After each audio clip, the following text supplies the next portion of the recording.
What's up, my construction entrepreneurs? Saturday morning, being a little bit lazy this morning, trying to roll up this jumper here. Man, it's a lot of work. A lot of work, man. A lot of work. A lot of work. But, got a cigar this morning. And it's a My Father, Garcia and Garcia, Connecticut. You know, it's a good smoke, man. I should finish it, but most likely I probably won't finish it during my time home this morning because I got to run out. But I still started it, and I'll just finish it later. And that's a good thing. Finish it later.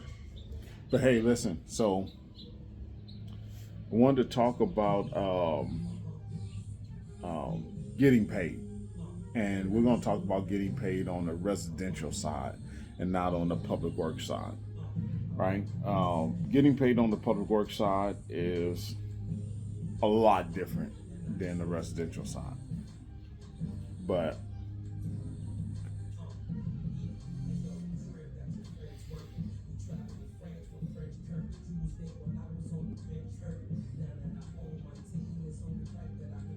yeah, that was good.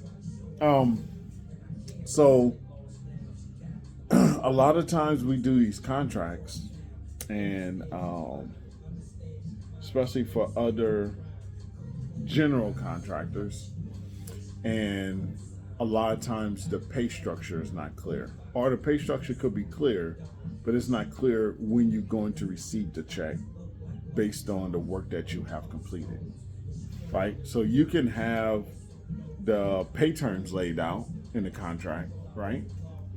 And on the residential side, a lot of general contractors or developers or people other than homeowners, right? That's what I'm talking about. Other than homeowners, where you're doing the work from someone that has the work, right? So you're the subcontractor doing the work, or you could be doing all the trades, right? You're still a subcontractor because they're still the prime.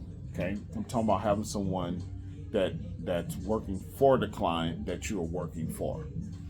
Now, pay terms may be clear on when they should be initiated, but sometimes it's frustrating when it's not clear or a hard date when I'm to receive that paycheck when it has been initiated. And that becomes tough. Now, let me break that down for you again. Once I complete demo and install these cabinets, I get a check for this amount. That's in the contract. Okay, so you submit the invoice. Hey, this is done. Here are the pictures. Here's the info that is done. Come look at it. Pay me. Receive the invoice. Okay, we have it. Then you're like, okay, so when am I getting paid? Does it take your company a week to pay me? Because you told me, they may have told you it's taking 2 days. They may have told you it takes a week. But when they don't let you know, like, hey, okay, your check will be ready on the 16th. Hey, your check will be ready on the 3rd, right? And that be the frustrating part, because while you're continuing to work and have faith that you're going to be getting paid based on some terms that have been set, and you may want to just verify, hey, is my check coming?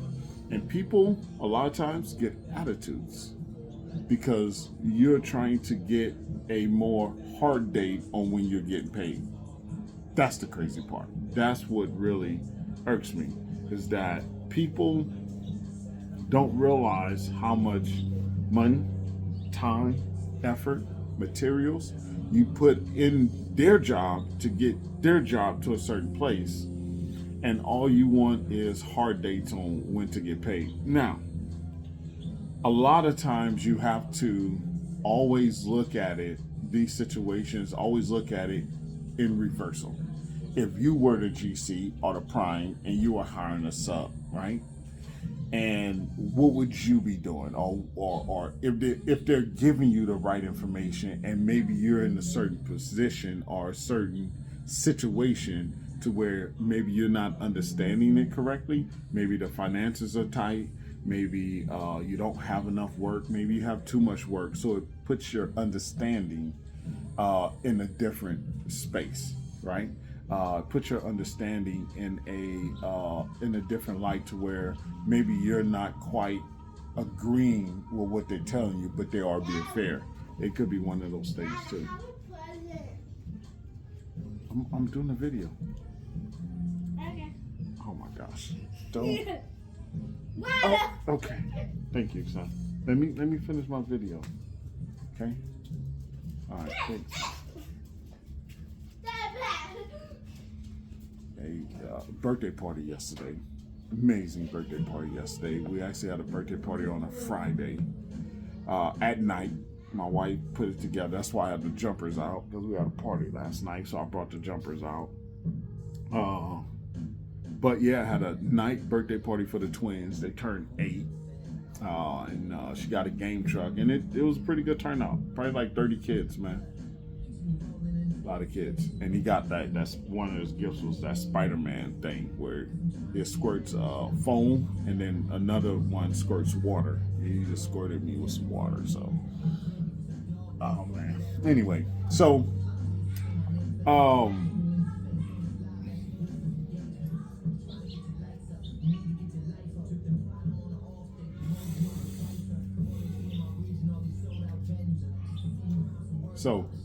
So getting paid on that point, right? Where was I at? I was talking about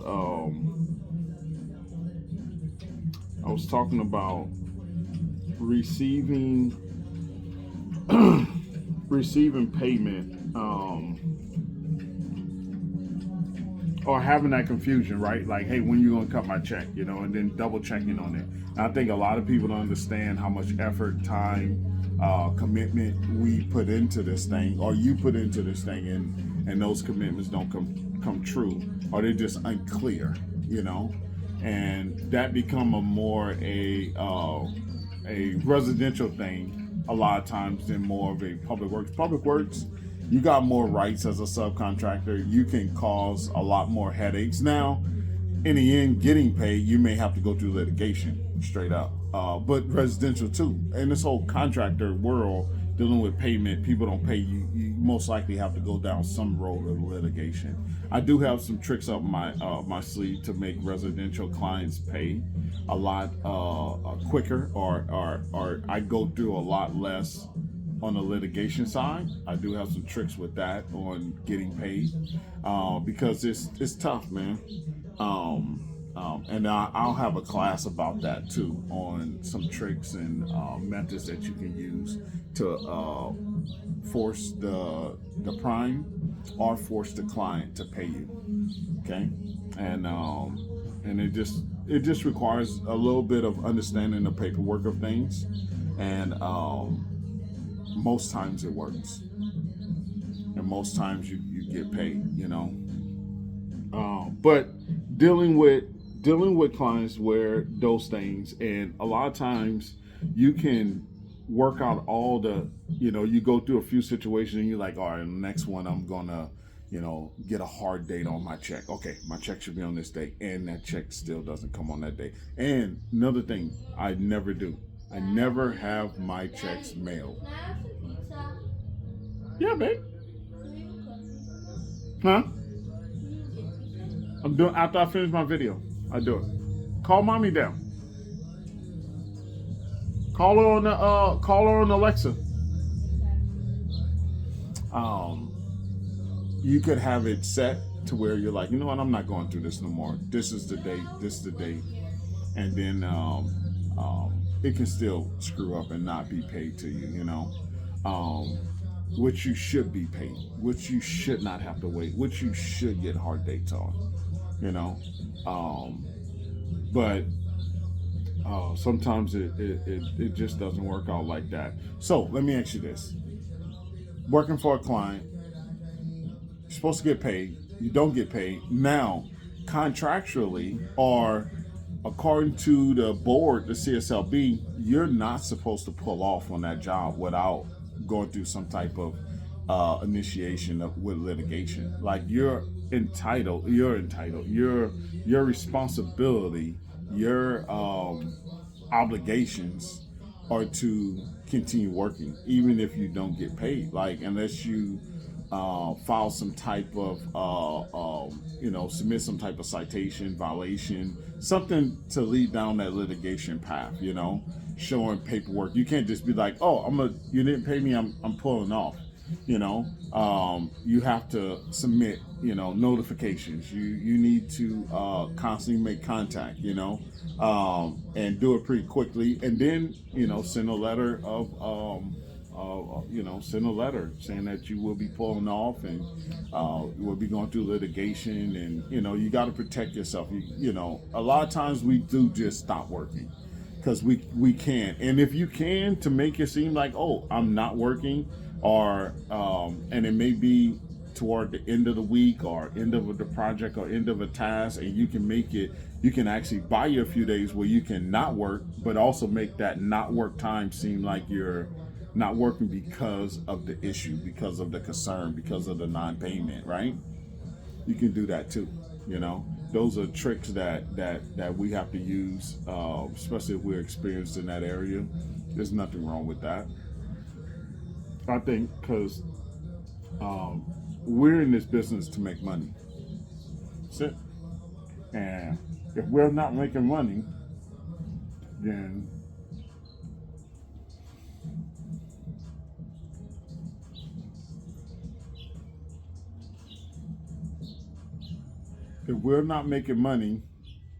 it's a problem. Like, it's a serious, serious problem. And we need to get paid on time. And we need to get, and we need to stay busy, and we need to know, when things are happening so we can plan accordingly. That's just it.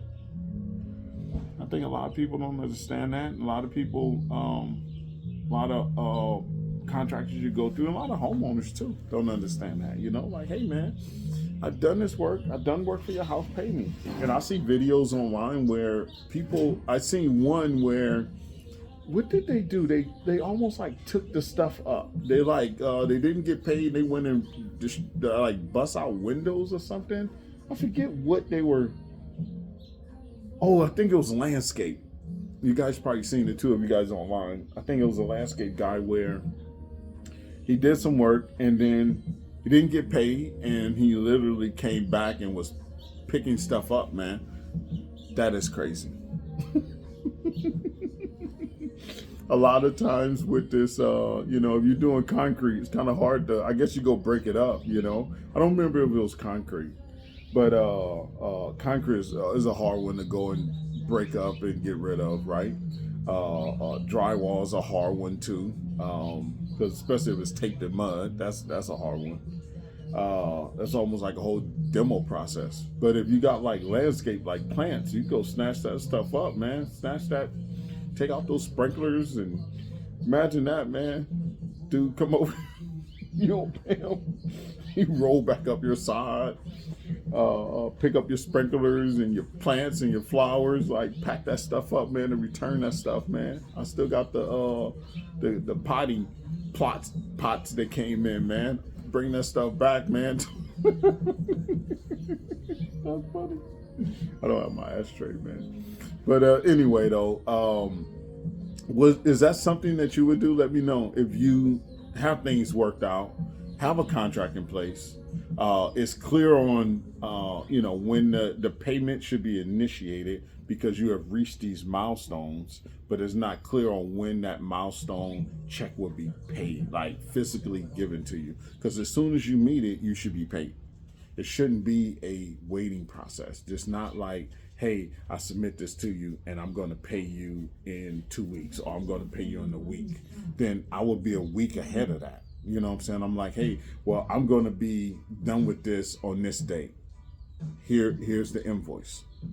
Like that's what should be done. So if someone pays a week, it takes them a week to process the payment. Then you send your invoice a week before that work is to be done. Now it's up to them to verify that you're in that right direction and you're meeting those percentages closer to that payment date. But that's the whole deal. That's the whole deal about the residential side, is that once you get to that point, like, I should get my check. So, hey, here's the invoice. Okay, that's your process. That's fine. Pay me on this date, right? And if the check don't come, then hey, why is there? And a lot of times when people don't pay you, they don't have the same concerns that you have when you don't get paid. Why? Because it's not their money. And a lot of times, people that work for these prime contractors don't have the same concern for you once it's not their money.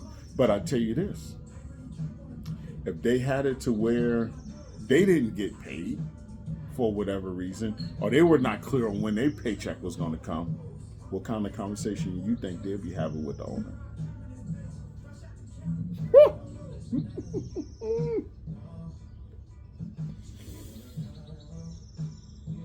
I think they'll be having a real conversation.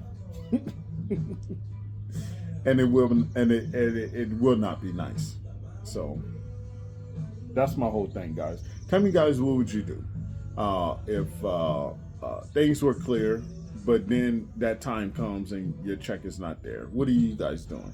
Are you guys, going back to the owner of the client, asking for that, and they're not clear? What are you doing? What's the next step? I'll let this video has run already a while. I'll let it go. But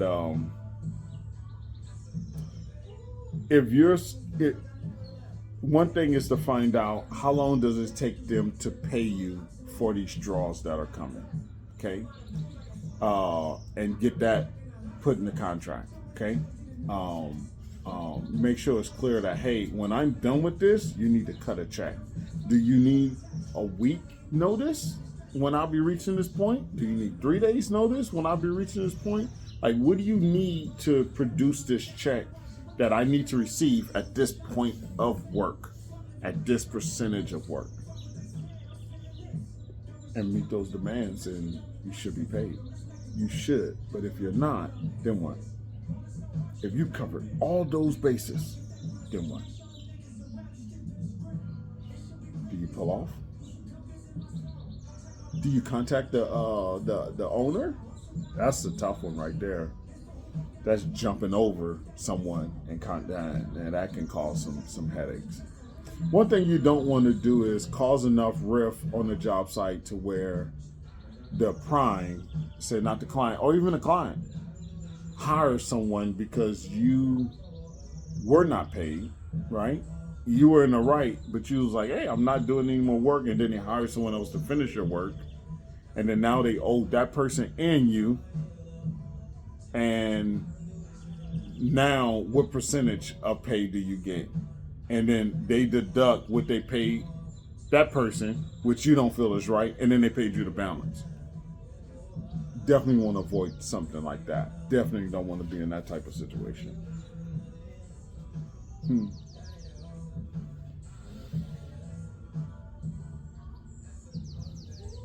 Anyway, my construction entrepreneurs, there's always headaches. There's always trials and tribulations. That's what this whole contracting thing is about. It's about surviving the hurdles. It's about learning how to deal with the issues, because there's always issues. There's always issues. It's about learn how to deal with the issues either before they come or once they're here, surviving them and continuing to move forward. You got to be very creative to survive that type of lifestyle. But most of us are. My construction entrepreneurs, I'm going to let you go with that. Remember, hustle hard, then hustle harder. Like, share, comment, hit me up. Catch you guys in the next one.